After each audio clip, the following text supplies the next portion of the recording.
Hello friends, welcome to online study centre. आज हम लोग देखेंगे बिहार दरोगा का ये सेट नंबर 5 देखेंगे।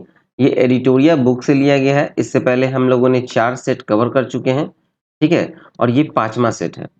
इसमें आपको 100 प्रश्न होंगे, 200 मार्क्स के होंगे और 2 घंटे आपको एग्जाम में टाइम मिलेगा, ठीक है। तो चलिए शुरू करते हैं 5वां सेट। सभी सेट का ऐसे पहले से प्लेलिस्ट बना हुआ है, आप वो देख सकते हैं। तो चलिए शुरू करते हैं 5वां सेट। चलिए देखते हैं पहला प्रश्न। किस राज्य सरकार ने अनाथ बच्चों के लिए भारत का पहला मदर मिल्क बैंक स्थापित करने की घोषणा की है? पहला मदर मिल्क बैंक स्थापित करने की किस राज्य सरकार ने घोषणा की है? इसका उत्तर होगा ऑप्शन नंबर ए, उत्तराखंड। ठीक है, उत्तराखंड के स्वास्थ्य विभाग ने अनाथ बच्चों के लिए देश का पहला मदर मिल्क बैंक स्थापित करने की घोषणा की और इस मिल्क बैंक के माध्यम से उन नवजात शिशुओं को दूध उपलब्ध कराया जाएगा जिनकी माता की मृत्यु प्रसव के दौरान हुई है। ठीक है, चलिए सेकंड देखें। अगला प्रश्न है, केंद्रीय बजट 2023-24 के अनुसार कुल राजकोषीय घाटा का अनुमान लगाया गया है। राजकोषीय घाटा यानी फिस्कल डेफिसिट का कितना अनुमान लगाया गया है बजट 2023-24 में? तो इसका उत्तर होगा ऑप्शन नंबर सी, 17,86,816 करोड़ रुपए। ठीक है, का अनुमान लगाया गया है जो कि जीडीपी का आपको 5.9% है। ठीक है, जीडीपी का 5.9% है। चलिए नेक्स्ट देखें। नेक्स्ट है केंद्रीय बजट 2023-24 के अनुसार किस क्षेत्र के लिए डिजिटल पब्लिक इंफ्रास्ट्रक्चर का निर्माण किया जाएगा? तो ये किया जाएगा, आपको सही उत्तर होगा इसका ऑप्शन नंबर ए, कृषि। कृषि के लिए किया जाएगा। केंद्रीय बजट 2023-24 के अनुसार कृषि क्षेत्र के लिए डिजिटल पब्लिक इंफ्रास्ट्रक्चर का निर्माण किया जाएगा। चलिए नेक्स्ट देखते हैं। नेक्स्ट है, आर्थिक समीक्षा 2023-24 के अनुसार कुल विद्युत उत्पादन में सबसे बड़ा हिस्सा है। तो सबसे बड़ा हिस्सा जो विद्युत उत्पादन में है 2022-23 के आर्थिक समीक्षा में, वो है थर्मल ऊर्जा। ऑप्शन नंबर बी, थर्मल ऊर्जा। ठीक है, थर्मल ऊर्जा का सबसे बड़ा हिस्सा रहा है जो कि लगभग आपको 59.1% का है। ठीक है, 59.1% का। फिर आपको अक्षय ऊर्जा का देखें तो ये है 27.5% का। ठीक है, और सबसे तीसरा जो है वो है हाइड्रो। हाइड्रो हाइड्रो का हो गया कितना? वो हो गया 11.7% का। ठीक है, चलिए नेक्स्ट है, आर्थिक समीक्षा 2022-23 के आधार पर विश्व बैंक के अनुसार 2022 में शीर्ष धन प्रेषण प्राप्तकर्ता देश है। इसका उत्तर होगा ऑप्शन नंबर ए, भारत है। आर्थिक समीक्षा के आधार पर विश्व बैंक के अनुसार 2022 में शीर्ष धन प्रेषण प्राप्तकर्ता देश भारत है। भारत जो है धन प्रेषण प्राप्तकर्ता देश में देखा जाए तो इसके लगभग 100 मिलियन, ठीक है, 100 बिलियन, 100 बिलियन अमेरिकी डॉलर है। ठीक है, उसके बाद आपको मैक्सिको का आता है 60 बिलियन, 60 बिलियन अमेरिकी डॉलर। ठीक है, और चीन का आता है आपको 51 बिलियन अमेरिकी डॉलर। चलिए नेक्स्ट देखा जाए। नेक्स्ट है, हाल में प्रधानमंत्री नरेंद्र मोदी द्वारा विश्व के पहले नैनो यूरिया संयंत्र का उद्घाटन किस राज्य में किया गया? तो पहला नैनो यूरिया संयंत्र का उद्घाटन किया गया, उत्तर होगा ऑप्शन नंबर ए, गुजरात में। ठीक है, विश्व का पहला नैनो यूरिया संयंत्र का उद्घाटन कहाँ किया गया? तो गुजरात में। मिट्टी में यूरिया के प्रयोग में कमी लाने के लिए प्रधानमंत्री की अपील से प्रेरित होकर इसे तैयार किया गया। ये भूमिगत जल की गुणवत्ता सुधारने और जलवायु परिवर्तन और टिकाऊ उत्पादन पर सकारात्मक प्रभाव डालते हुए ग्लोबल वार्मिंग को कम करने में यह अहम भूमिका निभाएगा। ठीक है, चलिए नेक्स्ट प्रश्न की ओर मूव करें। नेक्स्ट है कि प्रतिवर्ष किस तिथि को विभाजन विभीषिका स्मृति दिवस मनाने का निर्णय प्रधानमंत्री नरेंद्र मोदी द्वारा लिया गया है? तो ये लिया गया है 14 अगस्त को। उत्तर होगा ऑप्शन नंबर बी, 14 अगस्त। ठीक है, 14 अगस्त को प्रतिवर्ष विभाजन विभीषिका स्मृति दिवस मनाने के रूप में निर्णय लिया गया है क्योंकि इसी दिन भारत और पाकिस्तान का विभाजन हुआ था। ठीक है, नेक्स्ट है, दिसंबर 2022 में आए बम चक्रवात निम्न में से किस क्षेत्र को प्रभावित किया? बम चक्रवात जो है इसका उत्तर होगा ऑप्शन नंबर सी, अमेरिका और कनाडा को प्रभावित किया। ठीक है, दिसंबर 2022 में आया था बम चक्रवात जो कि मुख्यतः अमेरिका और कनाडा के क्षेत्र में प्रभावित किया है। बम चक्रवात जो है आमतौर पर ठंड के दौरान देखने को मिलते हैं, क्योंकि चक्रवात जो है ठंडी और गर्म हवा के मिलने के कारण बनता है। और ये चक्रवात जो है उत्तर पश्चिम अटलांटिक, उत्तर पश्चिम प्रशांत और कभी-कभी भूमध्य सागर के ऊपर बनते हैं। ठीक है, चलिए नेक्स्ट देखा जाए। नेक्स्ट है ईओएस। ईओएस 07, ठीक है, ईओएस 07 उपग्रह को किस प्रक्षेपण यान से प्रक्षेपित किया गया?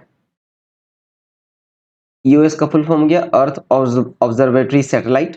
ठीक है, इसका जो प्रक्षेपण किया गया था वो एसएसएलवी D2 के द्वारा किया गया था, यानी ऑप्शन नंबर ए एसएसएलवी D2 प्रक्षेपण यान से प्रक्षेपित किया गया। और ये लगभग आपको ईओएस 07 जो था वो आपको 156.3 किलोग्राम का था। ठीक है, उपग्रह था, इसरो के द्वारा डिजाइन किया गया था और विकसित भी उसी के द्वारा किया गया था, इसरो के द्वारा। ईओएस 07 और दो अन्य उपग्रह हैं, जैसे जानूस 1 अमेरिका का, ठीक है, चेन्नई स्थित स्पेस किड्स इंडिया का एक आजादी सैट 2 तो सतीश धवन अंतरिक्ष केंद्र श्रीहरिकोटा आंध्र प्रदेश से प्रक्षेपित किया गया था। चलिए नेक्स्ट देखा जाए। नेक्स्ट है कि तुर्की। तुर्की एवं सीरिया में आए भूकंप से प्रभावित लोगों की मदद के लिए भारत सरकार द्वारा कौन सा ऑपरेशन चलाया गया? भारत सरकार के द्वारा कौन सा ऑपरेशन चलाया गया था? तुर्की और सीरिया में आया जो भूकंप आया था तो उसमें लोगों को मदद के लिए भेजा गया था भारत के एनडीआरएफ टीम को। तो वहां कौन सा अभियान चलाया गया था? ये था ऑपरेशन दोस्त, ऑप्शन नंबर डी ऑपरेशन दोस्त नाम का चलाया गया था। ठीक है, ऑपरेशन दोस्त। चलिए नेक्स्ट देखा जाए। और इसमें देखिए, अगर ऑपरेशन देवी शक्ति के बारे में कहा जाए तो ये अफगानिस्तान में जो लोग फंसे थे, अफगानिस्तान में, वहां से निकालने के लिए चलाया गया था ऑपरेशन देवी शक्ति।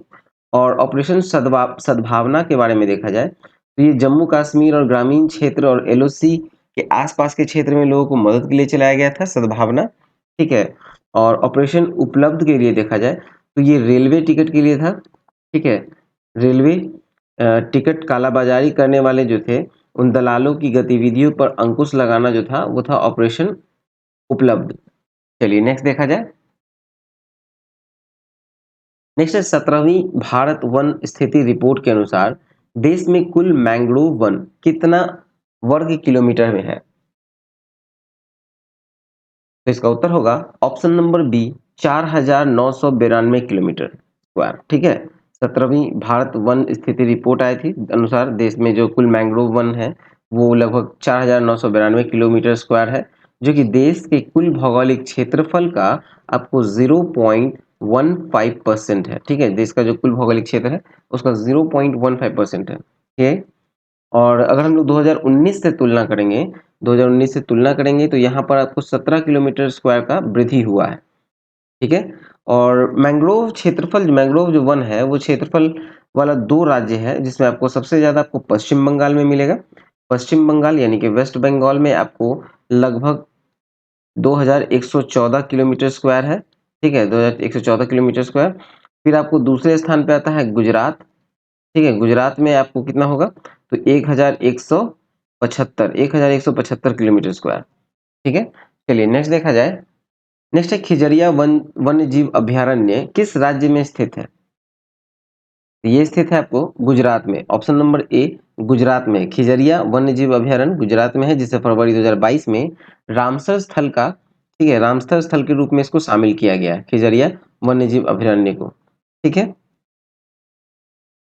चलिए, और मध्य प्रदेश में देखा जाए तो वन्य जीव अभयारण्य क्या है तो इसमें आपको साख्य सागर झील मिलेगा। ठीक है, फिर आपको आंध्र प्रदेश में आपको कोलेरू झील मिलेगा, कोलेरू झील। फिर आपको अगर चलिए कोलेरू झील मिला और फिर चलिए नेक्स्ट देखते हैं। नेक्स्ट है कि भारत में अभी तक कुल कितने समुद्र तटों को ब्लू फ्लैग प्रमाणन से सम्मानित किया जा चुका है? तो भारत में अब तक 12 को किया गया है, ब्लू फ्लैग प्रमाणन से सम्मानित किया गया है, कुल 12। ठीक है, समुद्री तटों को देखा जाए, भारत में अभी तक कुल 12 समुद्री तट है, तट को ब्लू फ्लैग प्रमाणन से सम्मानित किया जा चुका है। ब्लू फ्लैग प्रमाणन अंतरराष्ट्रीय इको स्तरीय टैग है जो कि समुद्री समुद्री तटों को स्वस्थ, सुरक्षित और सतत विकास को बढ़ावा देने का प्रयास करता है। ठीक है, ये प्रमाण पत्र जो है आपको डेनमार्क का फाउंडेशन है, डेनमार्क का फाउंडेशन फॉर एनवायरनमेंट एजुकेशन द्वारा प्रदान किया जाता है। ठीक है, चलिए नेक्स्ट देखा जाए। नेक्स्ट है साइक्लोन 1। सैन्य अभ्यास का आयोजन भारत और किस देश के बीच हुआ? तो ये भारत और मिस्र के बीच हुआ। ऑप्शन नंबर डी, भारत और मिस्र के बीच हुआ था एक्सरसाइज साइक्लोन 1। ठीक है, आयोजन कहाँ हुआ था? तो ये हुआ था राजस्थान के जैसलमेर में।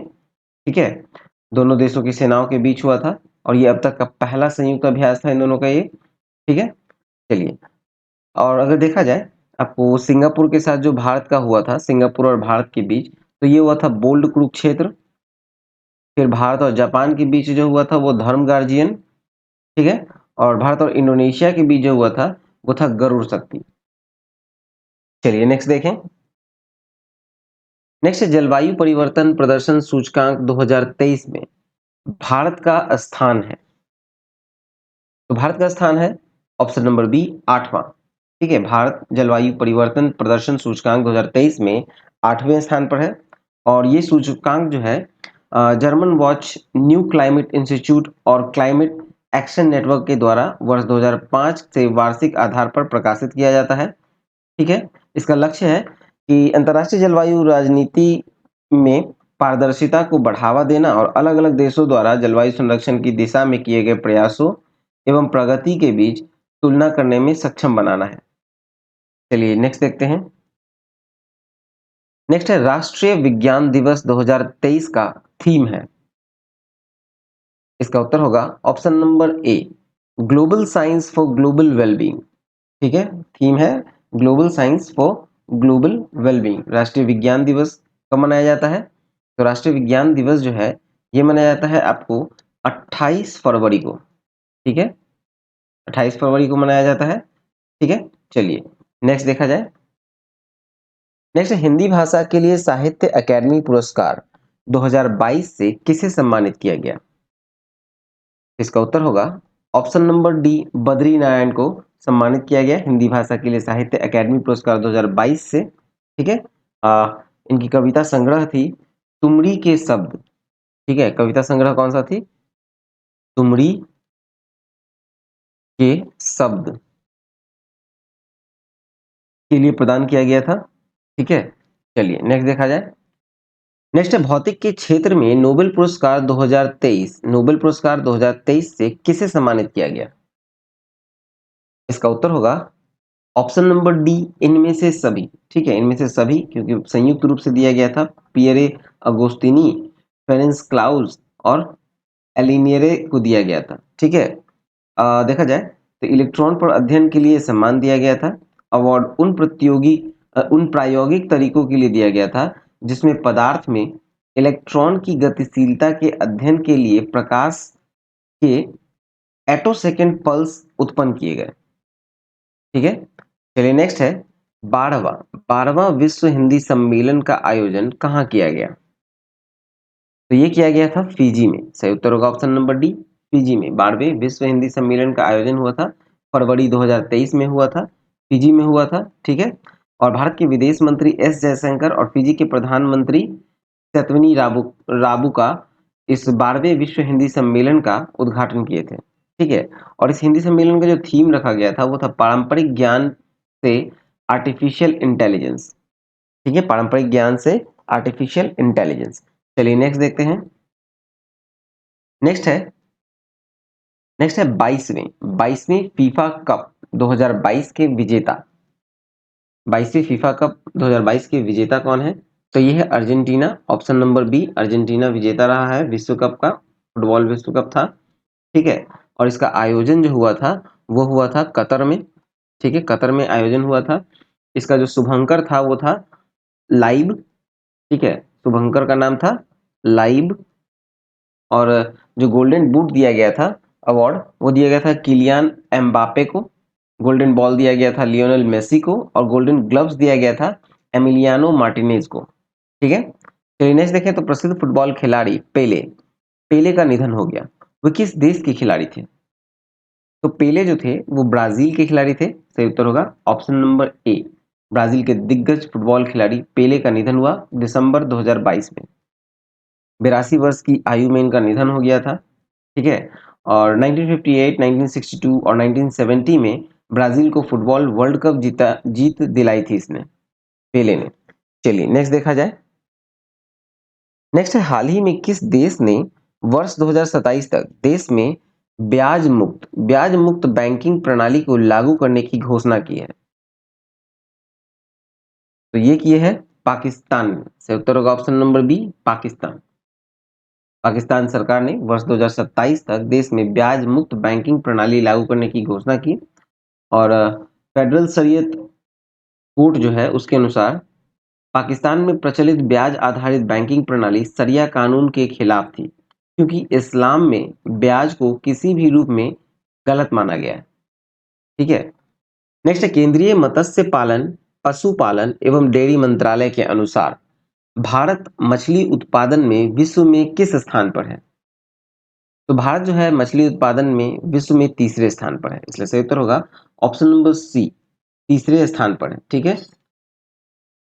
और विश्व में जलीय कृषि के माध्यम से मछली उत्पादन करने वाला जो दूसरा प्रमुख देश भारत ही है। ठीक है। फिर केंद्रीय मत्स्य पालन पशुपालन मंत्रालय के अनुसार भारत मछली उत्पादन में विश्व के तीसरे स्थान पर और अंतर्देशीय मछली उत्पादन में पहले स्थान पर। ठीक है। चलिए नेक्स्ट देखें। नेक्स्ट है, the Chipko movement a people's history पुस्तक के लेखक कौन है? इसका उत्तर है ऑप्शन नंबर बी, शेखर पाठक। शेखर पाठक लेखक हैं the Chipko movement a people's history के। ठीक है। चलिए नेक्स्ट देखा जाए। नेक्स्ट है, ऑस्ट्रेलियन ओपन 2023 के पुरुष एकल विजेता हैं। ऑस्ट्रेलियन ओपन 2023 के पुरुष एकल के विजेता है नोवाक जोकोविच। ऑप्शन नंबर ए, नोवाक जोकोविच। ठीक है। चलिए नेक्स्ट देखा जाए। नेक्स्ट है, चार्टर एक्ट 1813 के संबंध में निम्नलिखित कथनों पर विचार करें। तो इसका पहला उत्तर है, इसने भारत में ईस्ट इंडिया कंपनी के व्यापार एकाधिपत्य को फिर चाय का व्यापार तथा चीन के साथ व्यापार को छोड़कर समाप्त कर दिया। तो ये होगा, सही होगा। और फिर इसने कंपनी द्वारा अधिकार में लिए गए भारतीय राज्य क्षेत्रों पर ब्रिटिश क्राउन की संप्रभुता को मजबूत कर दिया। ये भी सही होगा। भारत का राजस्व अब ब्रिटिश संसद के नियंत्रण में आ गया था। गलत। चलिए इसका जो सही उत्तर होगा वो होगा ऑप्शन नंबर ए, एक और दो दोनों। ठीक है।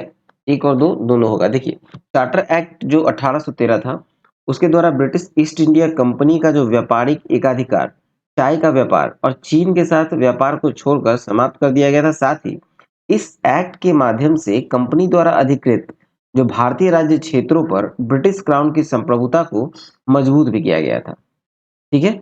चलिए नेक्स्ट देखते हैं। नेक्स्ट है, स्थानीय सरकारें आधार होती हैं।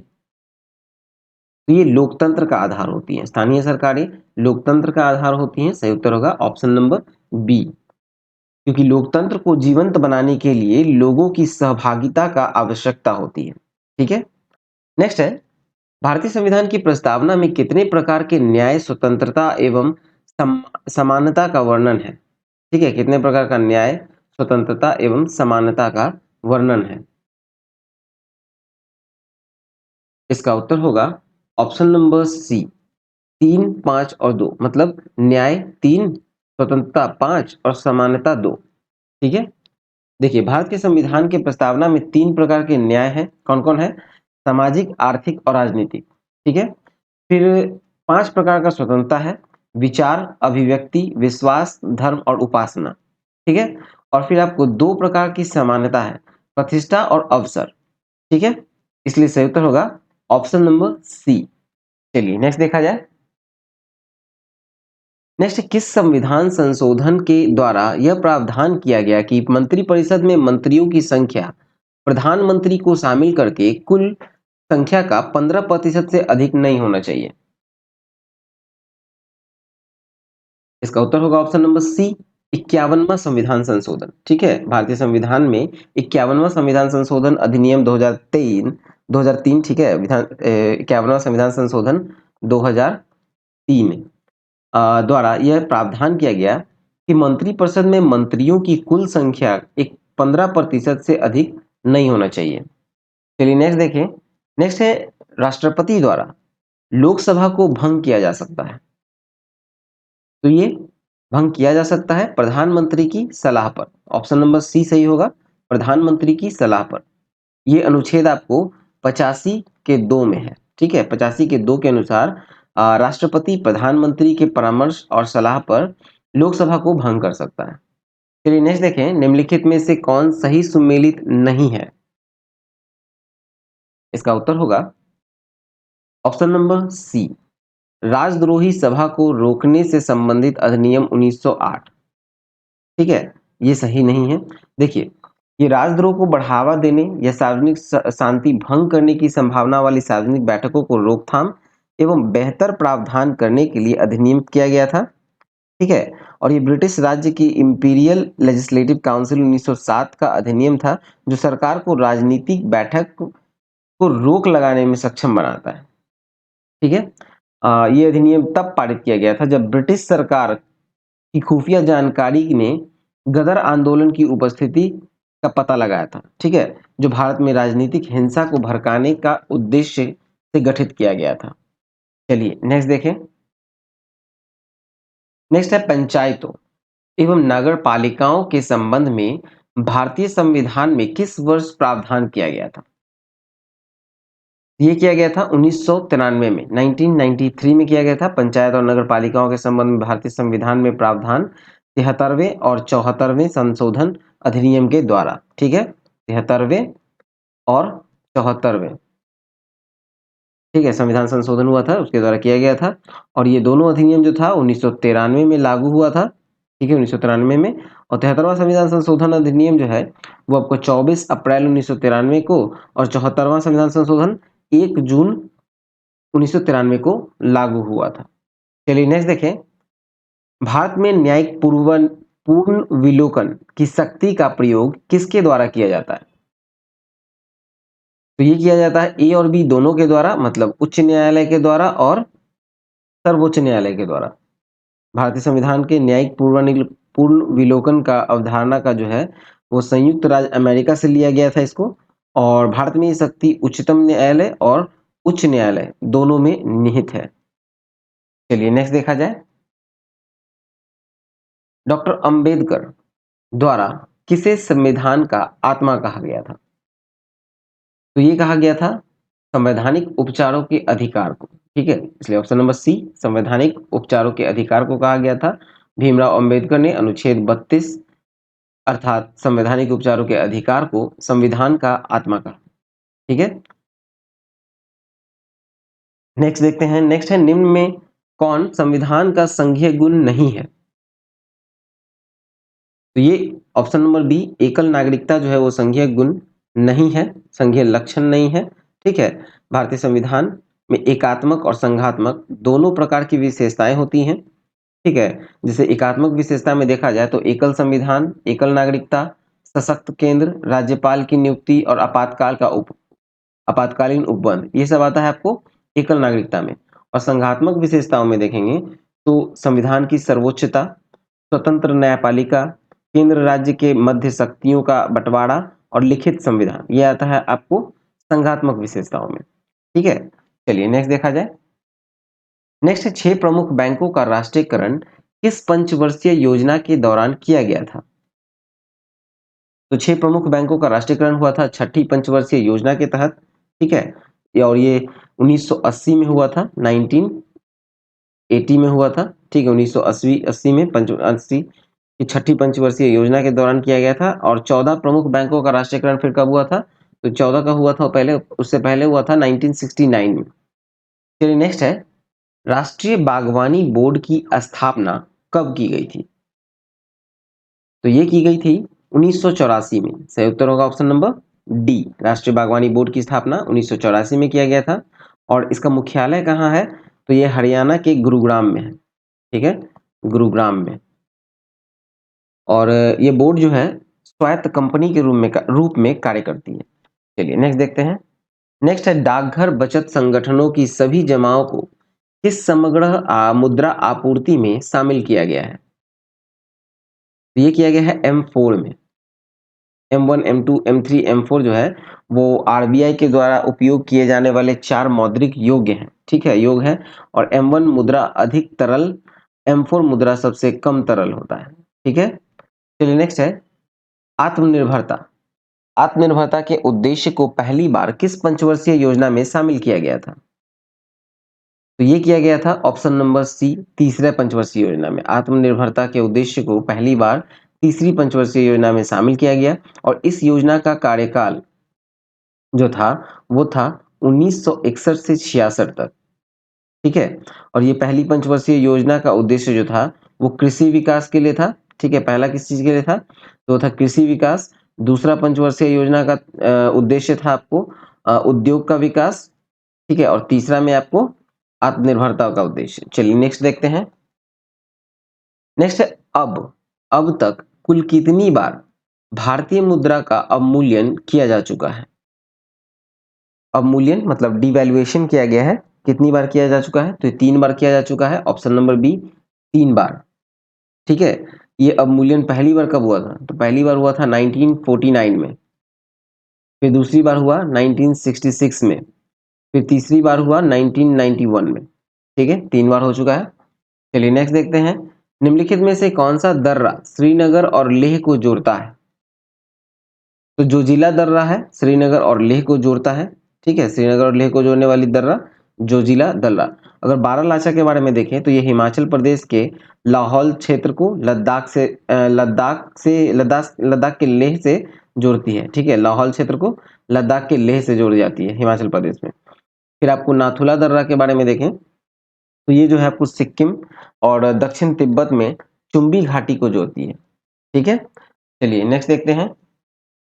नेक्स्ट है निम्नलिखित में से कौन सा स्थान यूरेनियम के खनन के लिए प्रसिद्ध है? तो यूरेनियम के खनन के लिए प्रसिद्ध जो है वो है Jaduguda, option number B Jaduguda, ठीक है। जादूगोड़ा यूरेनियम के खनन के लिए प्रसिद्ध है। भारतीय यूरेनियम निगम का स्थापना कब हुआ था? भारतीय यूरेनियम निगम का स्थापना जो हुआ था वो हुआ था 1967 में हुआ था, ठीक है। और यूरेनियम निगम का जो मुख्यालय है वो जादूगोड़ा में है। रानीगंज, झरिया, बोकारो कोयला के लिए प्रसिद्ध है, ठीक है। रानीगंज, झरिया और बोकारो आपको कोयला के लिए हो गया। पन्ना हीरा के लिए पन्ना जो है ये आपको हीरा के लिए प्रसिद्ध है, ठीक है। चलिए नेक्स्ट देखते हैं। नेक्स्ट है बेरिंग। बेरिंग जलडमरू मध्य निम्नलिखित में से किसे जोड़ता है? तो बेरिंग जलडमरू मध्य जो है वो आपको आर्कटिक महासागर और प्रशांत महासागर को जोड़ता है, ठीक है। आर्कटिक महासागर और प्रशांत महासागर कौन जोड़ेगा? तो बेरिंग जलडमरू, ठीक है। चलिए नेक्स्ट देखा जाए।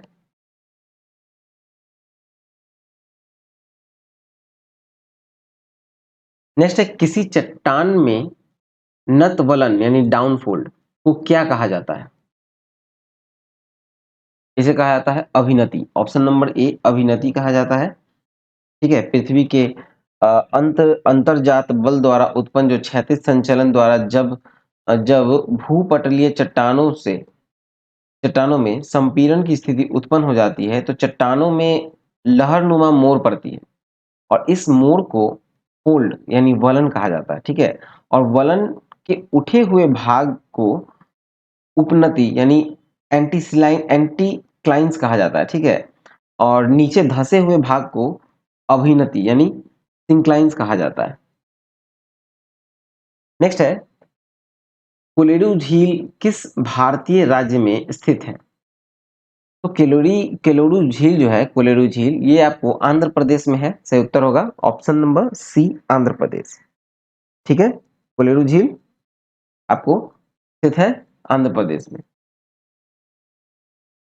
चलिए जैसे केरल में देखा जाए आपको पेरियार है, ठीक है। महाराष्ट्र में आपको लोनार है, ठीक है। उड़ीसा में आपको चिल्का है, मणिपुर में आपको लोकटक है, राजस्थान में डिडवाना है, ठीक है। चलिए नेक्स्ट देखते हैं।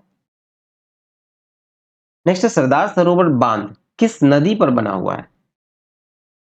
तो सरदार सरोवर बांध जो है वो आपको नर्मदा नदी पर है। ऑप्शन नंबर ए नर्मदा नदी पर है सरदार सरोवर बांध, ठीक है।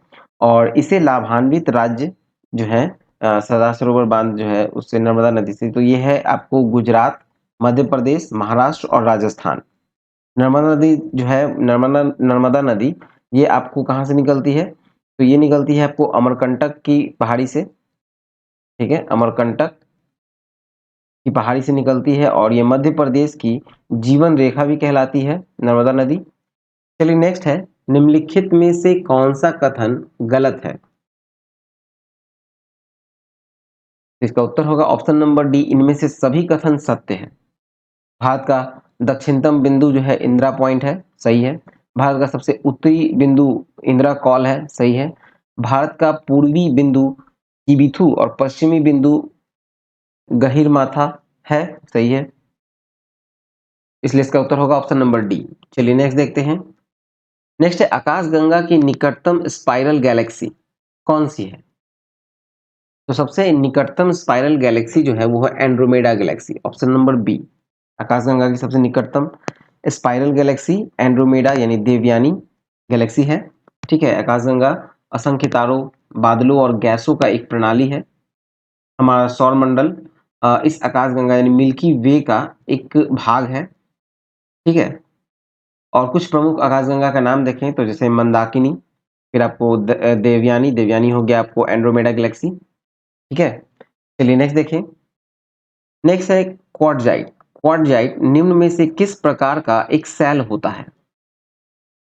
क्वार्टजाइट जो है एक रूपांतरित है, ठीक है, रूपांतरित प्रकार का है, रूपांतरित सेल होता है।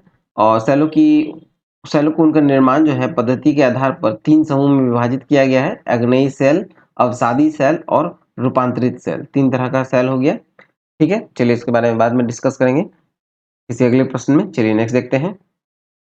नेक्स्ट है, वह क्षेत्र जहां किसान केवल सब्जियों में विशेषज्ञता रखते हैं, इस प्रकार की खेती को क्या कहा जाता है? इस तरह की खेती को कहा जाता है truck farming, option number D.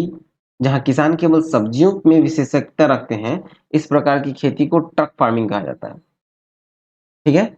और मिश्रित खेती किसको कहा जाएगा? मिश्रित फसल या खेती, तो एक ही खेत में एक ही मौसम में 2 या 2 से अधिक फसलों का उगाने को मिश्रित फसल या मिश्रित खेती कहते हैं, ठीक है।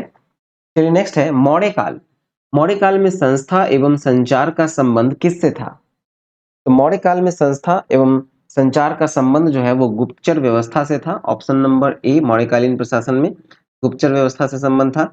और संस्था के अंतर्गत गुप्तचर एक स्थान पर रहकर एवं संचार के अंतर्गत एक स्थान से दूसरे स्थान पर घूमकर अपना कार्य करते थे।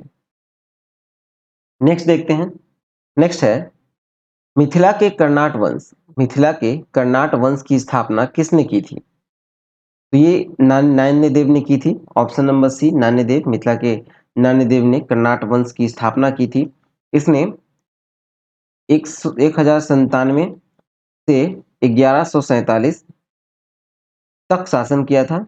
इस वंश का अंतिम शासक जो था वो था हरि सिंह देव, ठीक है। चलिए नेक्स्ट देखते हैं। नेक्स्ट है, निम्नलिखित घटनाओं को कालक्रम के अनुसार बढ़ते हुए सही क्रम में व्यवस्थित करें। इसका उत्तर होगा ऑप्शन नंबर सी, 1342। मतलब वास्को डी गामा की दूसरी बार भारत यात्रा पहले स्थान पे, फिर आपको दूसरा होगा ईस्ट इंडिया कंपनी की स्थापना, फिर होगा वांडीवास का निर्णायक युद्ध और फिर होगा आपको बेदरा का युद्ध, सॉरी यहाँ होगा आपको तीसरे स्थान पर बेदरा का युद्ध, फिर होगा आपको वांडीवास का निर्णायक युद्ध, ठीक है। चलिए नेक्स्ट देखते हैं। नेक्स्ट है, निम्न में से किस क्षेत्र में स्थायी बंदोबस्त की प्रथा प्रचलित नहीं थी? तो ये होगा आपको सही उत्तर ऑप्शन नंबर बी, पंजाब, ठीक है। पंजाब भारत में अंग्रेजों के 3 प्रकार का भू राजस्व व्यवस्था था, अस्थाई बंदोबस्त व्यवस्था, फिर रैयतवाड़ी व्यवस्था और तीसरा था महालवाड़ी व्यवस्था, ठीक है। महालवाड़ी व्यवस्था थी, लागू की थी। और बंगाल, बिहार, उड़ीसा, संयुक्त प्रांत बनारस एवं उत्तरी कर्नाटक में अस्थायी बंदोबस्त की व्यवस्था लागू थी। वहीं रैयतवाड़ी व्यवस्था देखा जाए तो आपको मद्रास, मुंबई, असम के कुछ भाग में, फिर आपको महालवाड़ी व्यवस्था देखा जाए तो मध्य प्रांत, संयुक्त प्रांत जैसे आगरा है और पंजाब में लागू थी। ठीक है, चलिए नेक्स्ट है, किस वर्ष दादा भाई नौरोजी हाउस ऑफ कॉमन्स के सदस्य के रूप में निर्वाचित हुए थे? तो दादा भाई नौरोजी हाउस ऑफ कॉमन्स के सदस्य के रूप में निर्वाचित हुए थे वर्ष 1892 में, यानी सही उत्तर होगा ऑप्शन नंबर सी 1892 में। ठीक है, और कहा जाए तो दादा भाई नौरोजी ने अपने लंदन प्रवास के दौरान लंदन इंडियन एसोसिएशन एवं ईस्ट इंडिया एसोसिएशन की स्थापना की और ये 1892 में उदारवादी दल की ओर से हाउस ऑफ कॉमन्स के सदस्य के रूप में निर्वाचित हुए थे। ठीक है, चलिए नेक्स्ट देखते हैं। नेक्स्ट है क्रिप्स मिशन। क्रिप्स मिशन के साथ कांग्रेस के आधिकारिक वार्ताकार कौन थे? तो ये थे ए और बी दोनों, मतलब मौलाना आजाद और जवाहरलाल नेहरू। ठीक है, दोनों थे। क्रिप्स मिशन कब आया था? क्रिप्स मिशन भारत आया था आपको 1942 में। ठीक है, क्रिप्स मिशन कब आया था? तो 1942 में भारत आया था। क्रिप्स मिशन से बात करने के लिए कांग्रेस के आधिकारिक वार्ताकार थे जवाहरलाल नेहरू और अबुल कलाम आजाद। ठीक है, नेक्स्ट देखा जाए तो कन्नड़ साहित्य के त्रिरत्न में कौन शामिल नहीं है? तो इसमें आपको कंबन शामिल नहीं है, सही उत्तर होगा ऑप्शन नंबर डी कंबन। ठीक है, पंप पोन एवं रन 10वीं शताब्दी में कन्नड़ साहित्य के त्रिरत्न के रूप में विख्यात थे। ठीक है, और कंबन का संबंध जो था वो तमिल साहित्य से था। ठीक है, तमिल साहित्य से। चलिए नेक्स्ट देखते हैं। नेक्स्ट है, निम्न में से किसने कांग्रेस की वार्षिक बैठक को 3 दिनों का तमाशा कहकर संबोधित किया? इसका उत्तर होगा option number A Ashwini Kumar Dutt ने कहा था। ठीक है, कांग्रेस की वार्षिक बैठक को 3 दिनों का तमाशा कहा था अश्वनी कुमार दत्त ने। क्रांतिकारी अश्वनी कुमार दत्त ने कांग्रेस के वार्षिक सम्मेलन को कहा तमाशा, 3 दिनों का तमाशा करके मजाक उड़ाया गया था इनके द्वारा। और लॉर्ड लॉर्ड डफरिन ने कांग्रेस के बारे में कहा था कि कांग्रेस केवल सूक्ष्म अल्पसंख्यक कुलीन वर्ग का प्रतिनिधित्व करती है। फिर नेक्स्ट है, नेशनल हेराल्ड पत्रिका का संपादन किया था?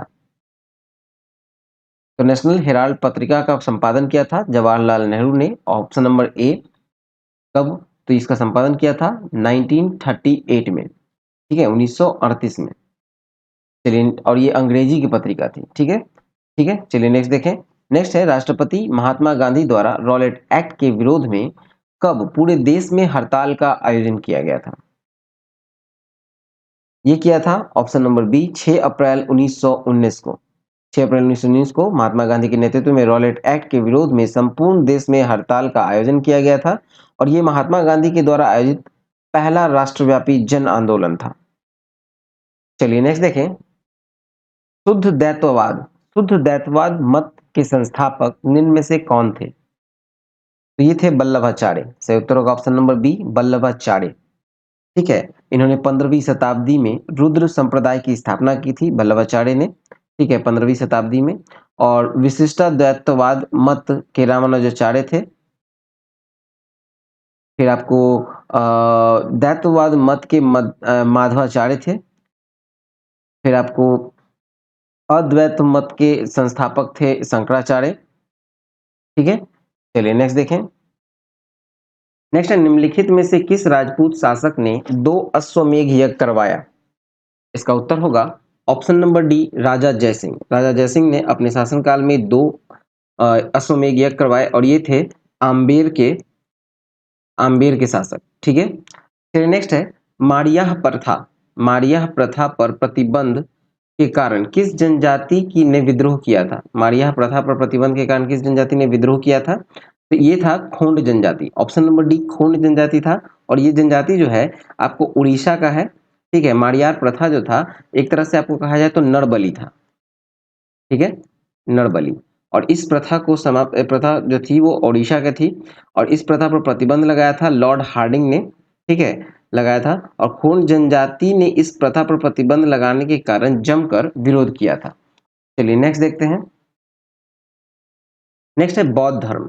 बौद्ध धर्म के वज्रयान शाखा का उदय किस शताब्दी में हुआ था? तो ये हुआ था पांचवी छठी शताब्दी में। सही उत्तर होगा ऑप्शन नंबर ए, पांचवी छठी शताब्दी में बौद्ध धर्म के अंदर तंत्र मंत्र का प्रभाव बढ़ने के कारण बौद्ध धर्म में वज्रयान नामक शाखा का उदय हुआ था। ठीक है, चलिए नेक्स्ट देखते हैं। नेक्स्ट, निम्नलिखित में से कौन सा युग्म सही सुमेलित नहीं है?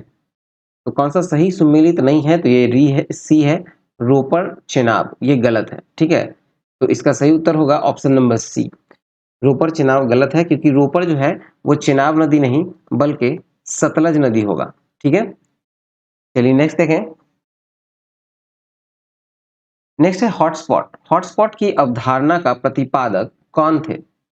हॉटस्पॉट की अवधारणा का प्रतिपादक कौन थे? इसका उत्तर होगा Norman Beyers. Option number A, Norman Myers थे। जैव विविधता हॉटस्पॉट की अवधारणा का प्रतिपादन नॉर्मन मेयर्स ने 1988 में की थी। ठीक है, 1988 में किया था। और जैव विविधता हॉटस्पॉट को उन क्षेत्रों के रूप में परिभाषित किया जा सकता है जो अपनी प्रजातियों की समृद्धि की उच्च और स्थानिक के लिए जाने जाते हैं। नेक्स्ट है, पारिस्थितिकी विज्ञान केंद्र का मुख्यालय कहाँ स्थित है? पारिस्थितिकी विज्ञान केंद्र का जो मुख्यालय है वो स्थित है बेंगलुरु में। सही उत्तर होगा ऑप्शन नंबर डी।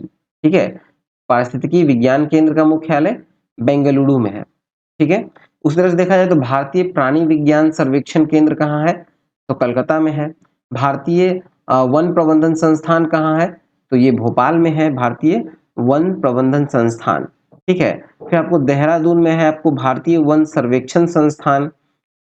नेक्स्ट है, निम्न में से कौन ग्रीन हाउस गैस के उदाहरण नहीं है? ग्रीन हाउस गैस का उदाहरण कौन सा नहीं है? इसका उत्तर होगा option number B, NO2। NO2 green house gas का उदाहरण नहीं है। वे गैस जो पृथ्वी के वातावरण द्वारा उत्सर्जित अवरक्त किरण को अवशोषित करती है ग्रीन हाउस गैस कहलाती है। ग्रीन हाउस गैस उदाहरण है, कौन कौन सा उदाहरण है? तो ग्रीन हाउस गैस का उदाहरण हो गया आपको CO2, N2O, CH4, फिर आपको SF6, ये सब जो है आपको और फिर आपको हेलोकार्बन और जलवाष्प, ये सब जो है आपको ग्रीन हाउस गैस का उदाहरण है। ठीक है, और जो नहीं है वो है NO2। चलिए नेक्स्ट देखते हैं। नेक्स्ट है, उड़ीसा की चिल्का झील को किस वर्ष रामसर स्थल की सूची में शामिल किया गया? तो चिल्का झील को रामसर स्थल की सूची में शामिल किया गया है 1981 में। ठीक है, चिल्का झील कहाँ स्थित है? ये ओडिशा में स्थित है। 1981 में से रामसर स्थल की सूची में शामिल किया गया। चिल्का झील जो है वो भारतीय उपमहाद्वीप में स्थित सबसे बड़े खारे पानी की झील है और शीत ऋतु के दौरान पक्षियों के आगमन का सबसे बड़ा स्थान है। ठीक है, चलिए नेक्स्ट देखते हैं। नेक्स्ट है, पारिस्थितिकी निम्नलिखित में से किसके बीच के पारस्परिक संबंधों का अध्ययन है? तो पारिस्थितिकी जो है वो जीव और वातावरण, जीव एवं वातावरण का, ठीक है, जीव और वातावरण के बीच पारस्परिक संबंधों का अध्ययन है पारिस्थितिकी। ठीक है, पारिस्थितिकी जीव और वातावरण के बीच पारस्परिक संबंधों का अध्ययन है। देखिए, पारिस्थितिकी जो है यानी इकोलॉजी जो शब्द है वो प्रथम बार प्रयोग किया था किसने? तो अर्नेस्ट हैकेल ने किया था। और पारिस्थितिकी तंत्र यानी इकोसिस्टम शब्द का जो प्रयोग किया था वो AG टॉन्सले ने किया था। ठीक है, अगर सिर्फ पारिस्थितिकी के बारे में बोले यानी इकोलॉजी के बारे में बोलेंगे तो प्रयोग पहली बार किया गया था अर्नेस्ट हैकेल के द्वारा। और जब हम पारिस्थितिकी तंत्र के बारे में बोलेंगे मतलब इकोसिस्टम के बारे में बोलेंगे तो AG टॉन्सले ने इसका प्रयोग किया था सबसे पहले। ठीक है, भारत में पारिस्थितिकी का जनक कौन है? तो भारत में जो पारिस्थितिकी जनक है वो है प्रोफेसर रामदेव मिश्र। चलिए नेक्स्ट है, स्पॉन्जिला। स्पॉन्जिला किस संघ से संबंधित है? स्पॉन्जिला जो है वो पेरिफेरा से संबंधित है। संघ पेरिफेरा जो है संबंधित है, स्पॉन्जिला संघ पेरिफेरा से संबंधित है। ठीक है, और इस संघ में सम्मिलित जीवों के शरीर में अनेक छिद्र पाए जाते हैं जिन्हें ऑस्ट्रिया कहा जाता है। ठीक है, ऑस्ट्रिया कहा जाता है। इस संघ के जीवों में छोटे छिद्रों के अतिरिक्त एक बड़ा छिद्र होता है जो ऑस्कुलम कहते हैं। पोरिफेरा संघ जो है, पोरिफेरा संघ के जीव द्विलिंगी यानी बाइसेक्सुअल होते हैं। इसमें युग्मकों के संयोग से लैंगिक जनन और मुकुलन विखंडन द्वारा अलैंगिक जनन होता है। नेक्स्ट है लाइसोसोम। लाइसोसोम है, तो इसका उत्तर देखें लाइसोसोम के बारे में, तो ये एक, इसका सही उत्तर होगा आपको पाचन केंद्र यानी ऑप्शन नंबर बी, लाइसोसोम पाचन केंद्र। देखा जाए तो लाइसोसोम जो है वो कोशिका का पाचन केंद्र है। किसका? कोशिका का। ठीक है। लाइसोसोम की संरचना जो है वो गोलाकार थैलीनुमा होता है, जिसमें उपस्थित एंजाइम अम्लीय प्रकृति के होते हैं। ठीक है। लाइसोसोम बाहर से आए रोगाणुओं तथा क्षतिग्रस्त कोशिकाओं का पाचन करते हैं। इसलिए लाइसोसोम को कोशिका की आत्महत्या की थैली यानी कि सुसाइडल बैग ऑफ सेल कहा जाता है। ठीक है। चलिए नेक्स्ट देखते हैं। नेक्स्ट, निम्नलिखित में से कौन संयोजी ऊतक का उदाहरण है? संयोजी ऊतक का उदाहरण बताना है, तो इसका उत्तर होगा ऑप्शन नंबर डी, 1, 2 और 3। मतलब रक्त, अस्थि और उपास्थि, तीनों होगा। 1, 2 और 3 संयोजी ऊतक का उदाहरण। ठीक है। देखिए, समान उत्पत्ति और समान कार्य करने वाले जो कोशिकाओं का ऐसा समूह जिनकी मूलभूत संरचना भी समान होती है, वो ऊतक कहलाता है। और ऊतक के अध्ययन को ऊतक विज्ञान मतलब हिस्टोलॉजी कहा जाता है। ठीक है। संयोजी ऊतक जो है वो मानव शरीर में एक अंग को दूसरे अंग से जोड़ने का कार्य करता है। संयोजी ऊतक एक अंग से दूसरे अंग को जोड़ने का कार्य करता है। और संयोजी ऊतक जो है वो शरीर को ढांचा प्रदान करता है। रक्त, अस्थि, उपास्थि, ये सब जो है संयोजी ऊतक का उदाहरण है। ठीक है। चलिए नेक्स्ट देखा जाए तो जीरोथेल्मिया नामक रोग किस विटामिन की कमी के कारण होता है? तो ये जो रोग है जीरोथेल्मिया, ये जो है विटामिन ए की कमी से होता है। इसलिए सही उत्तर होगा option number C, vitamin A की कमी से। ठीक है। विटामिन ए का जो प्रमुख स्रोत क्या क्या है आपको? विटामिन ए हम लोग को कहाँ से मिल सकता है? प्रमुख स्रोत तो दूध, अंडा, पनीर, हरी साग सब्जी इत्यादि। ठीक है। और ठीक है, चलिए नेक्स्ट देखते हैं।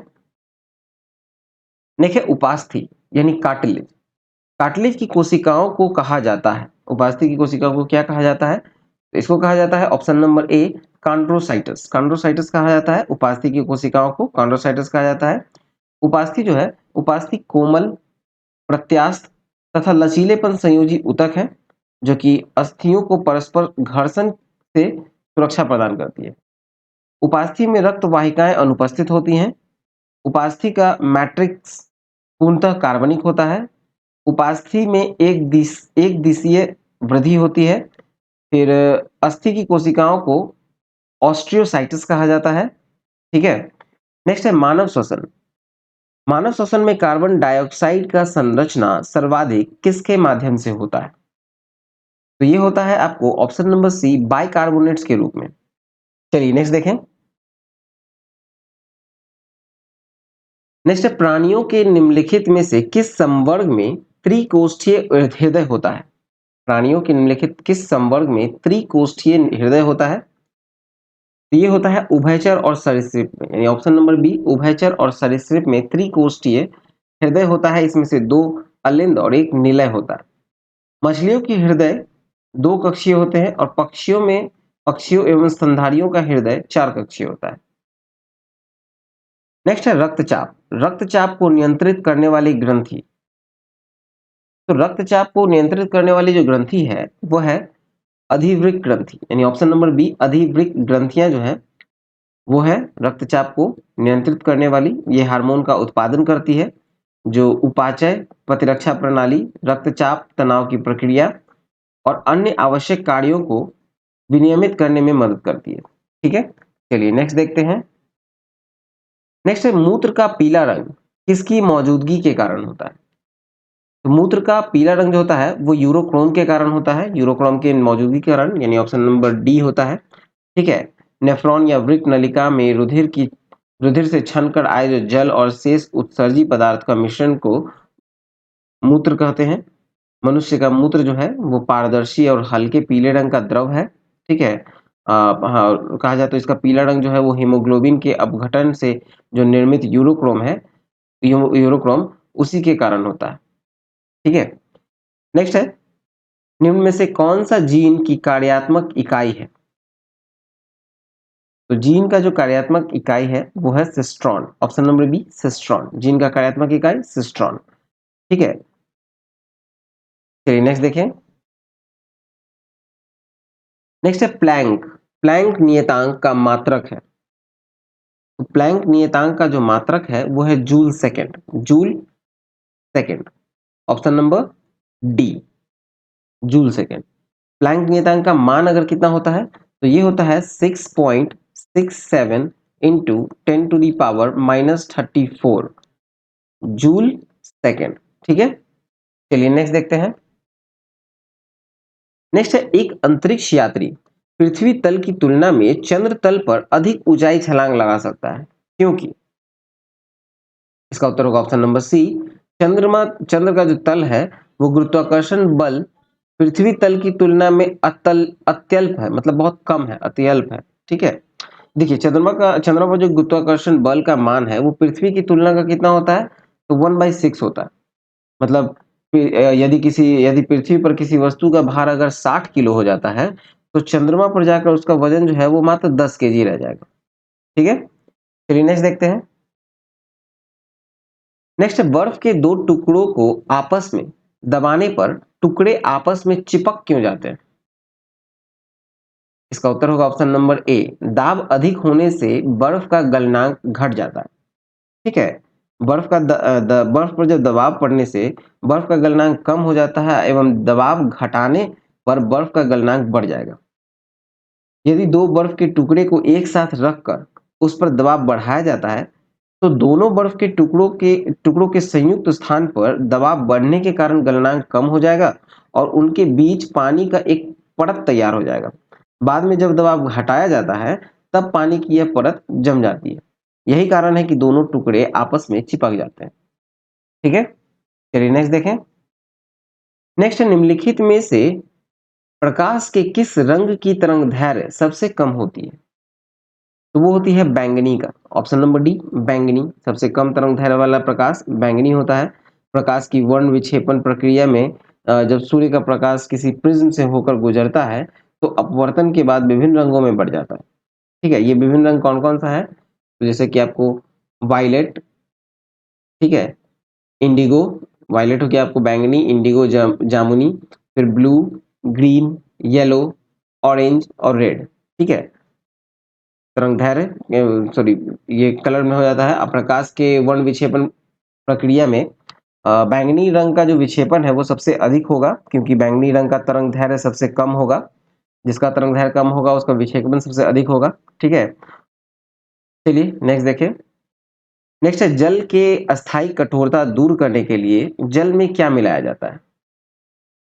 तो जल में मिलाया जाता है sodium carbonate. Option number B, sodium carbonate. जल की स्थायी कठोरता को जल में उपस्थित कैल्शियम और मैग्नीशियम के क्लोराइड, नाइट्रेट्स और सल्फेट के कारण होता है। इसे दूर करने के लिए सोडियम कार्बोनेट मिलाया जाता है। ठीक है, चलिए नेक्स्ट देखें। नेक्स्ट है, निम्नलिखित का मिलान कीजिए। इसका उत्तर होगा ऑप्शन नंबर सी। ठीक है, पोटेशियम नाइट्रेट बारूद, पेनिसिलिन प्रतिजैविक, यूरिया उर्वरक, मैलाथियान कीटनाशक। ठीक है, चलिए नेक्स्ट देखें। नेक्स्ट है, निम्न में से कौन सा पौधा के लिए एक सूक्ष्म पोषक तत्व है? निम्न में से कौन सा पौधों के लिए एक सूक्ष्म पोषक तत्व है? इसका उत्तर होगा boron. Option number D, boron. Boron, ठीक है, मुख्य पोषक तत्व देखा जाए विभिन्न पौधों का तो मुख्य पोषक तत्व में आपको आता है nitrogen, calcium, phosphorus, magnesium, potash, गंधक। और सूक्ष्म पोषक तत्व में देखें तो सूक्ष्म पोषक तत्व में आएगा आपको बोरॉन, तांबा, आयरन, मैग्नीज, जस्ता, मैग्नीज, फिर आपको निकेल, मॉलिब्डेनम। फिर नेक्स्ट देखें तो निम्नलिखित में कार्बनिक अम्ल कौन सा है? तो निम्नलिखित में कार्बनिक अम्ल है एसिटिक एसिड, यानी ऑप्शन नंबर सी, एसिटिक अम्ल। ठीक है, चलिए नेक्स्ट देखें। नेक्स्ट है अमोनिया गैस। अमोनिया गैस बनाने की हबर विधि में उत्प्रेरक के रूप में प्रयोग किया जाता है। उत्प्रेरक के रूप में लोहे का चूर्ण का प्रयोग होता है। ऑप्शन नंबर बी, लोहे का चूर्ण। ठीक है, अमोनिया गैस बनाने में हैबर विधि में लोहे का चूर्ण उपयोग होता है। फिर अगर देखें हम लोग जैसे कि निकेल का इस्तेमाल कहाँ होगा, तो निकेल का होगा वनस्पति तेलों में कृत्रिम घी बनाने में किया जाता है निकेल का प्रयोग। फिर आपको प्लेटेनियम चूर्ण का देखें तो इसको सल्फ्यूरिक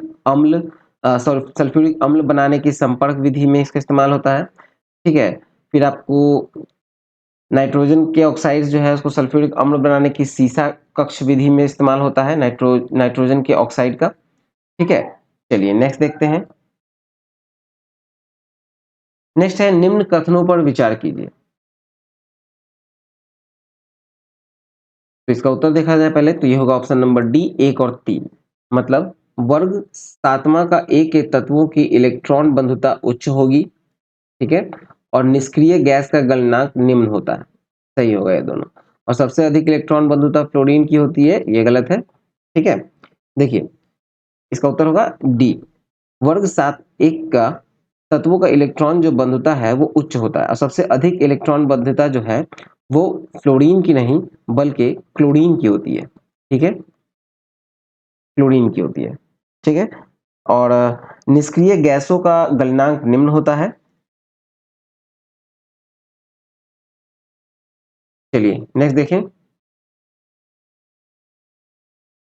नेक्स्ट है कलामंडलम। कलामंडलम कल्याणी कुट्टी अम्मा किस नृत्य शैली की एक भारतीय शास्त्रीय नृत्यांगना थी? ये थी मोहिनी अट्टम का। ऑप्शन नंबर सी मोहिनी अट्टम नृत्यांगना थी। इन्होंने डांस पर एक पुस्तक मोहिनी अट्टम हिस्ट्री एवं डांस स्ट्रक्चर लिखा है। ठीक है, चलिए नेक्स्ट है भारतमाला परियोजना की शुरुआत कब की गई थी? इसका शुरुआत हुआ था 2017 में। ऑप्शन नंबर बी 2017 में हुआ था भारतमाला परियोजना की शुरुआत। केंद्रीय सड़क एवं राजमार्ग मंत्री नितिन गडकरी ने की थी 25 अक्टूबर 2017 को। इस परियोजना के तहत लगभग 26,000, ठीक है, लगभग 26,000 किलोमीटर लंबा जो है आर्थिक गलियारे का विकास करना है। ठीक है, चलिए नेक्स्ट देखें। नेक्स्ट है निम्न में से भारत के सर्वाधिक जनसंख्या वाले राज्यों का सही क्रम बताइए। तो भारतीय राज्य का जो सर्वाधिक जनसंख्या वाला क्रम है तो इसका ऑप्शन होगा ए नंबर सही, क्योंकि महाराष्ट्र सबसे अधिक, फिर बिहार, फिर पश्चिम बंगाल। ठीक है, क्योंकि जनसंख्या सर्वाधिक जनसंख्या वाला में देखा जाए तो 2011 की जनगणना के अनुसार अगर देखें तो सर्वाधिक जनसंख्या वाले राज्य का जो क्रमशः देखा जाए तो पहला है उत्तर प्रदेश, जो कि आपको ऑप्शन में नहीं था। ठीक है, दूसरे स्थान पे आता है आपको महाराष्ट्र, तीसरे स्थान पे आएगा आपको बिहार, और चौथे स्थान पे आएगा आपको पश्चिम बंगाल, और पांचवें स्थान पे अगर हम लोग देखें तो ये आएगा आपको आंध्र प्रदेश। ठीक है, चलिए नेक्स्ट देखें। नेक्स्ट निम्नलिखित पुस्तकों एवं उनके लेखकों में कौन सही सुमेलित नहीं है? कौन सही नहीं है ये बताना है। इसका उत्तर होगा option number D Amrita Pritam.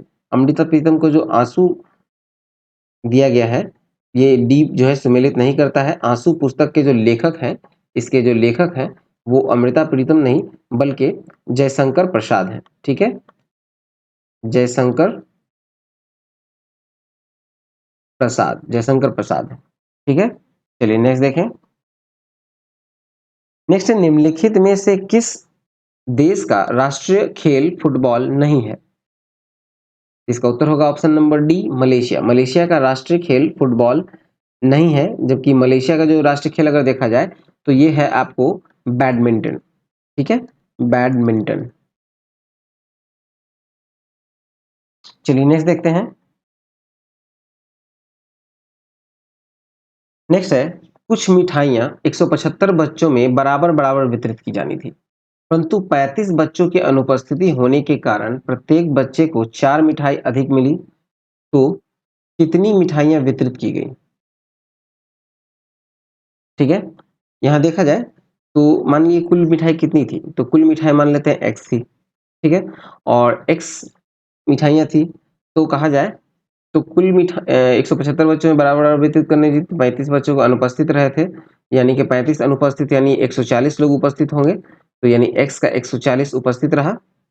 फिर आपको कितना अनुपस्थित है तो एक्स में 175 में से 140 था। ठीक है, इज इक्वल टू 4 मिठाई अधिक मिला है, यानी कि यहाँ हो गया आपको 5x माइनस 4x बाई 700, यानी कि 4 यानी x इज इक्वल टू 2800। ठीक है, ऑप्शन नंबर डी सही होगा। चलिए नेक्स्ट देखते हैं। नेक्स्ट है कोई धनराशि साधारण ब्याज की दर से 8 वर्ष में 2900 तथा 10 वर्ष में 3000 हो जाती है। ठीक है, 8 वर्ष में 2900 होती है और 10 वर्ष में 3000 हो जाती है, तो वार्षिक ब्याज की दर कितनी है? तो 2 वर्ष का ब्याज का अगर हम लोग देखें तो 2 वर्ष का ब्याज कितना आ रहा है? तो 2 वर्ष का ब्याज जो है वो आपको आ रहा है 3000 माइनस 2900 यानी कि 100 रुपया।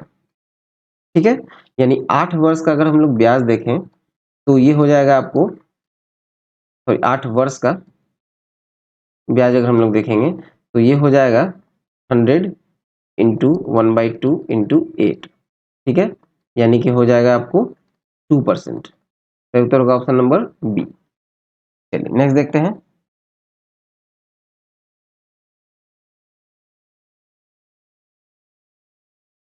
नेक्स्ट है, यदि x square plus 1/x² is equal to 102 होता है तो x माइनस 1/x का मान क्या होगा? तो देखिए इसका जो वैल्यू है 102 है, यानी कि यहाँ पर हम लोग अगर करेंगे x square plus 1/x² is equal to 100 plus 2 कर सकते हैं इसको हम लोग।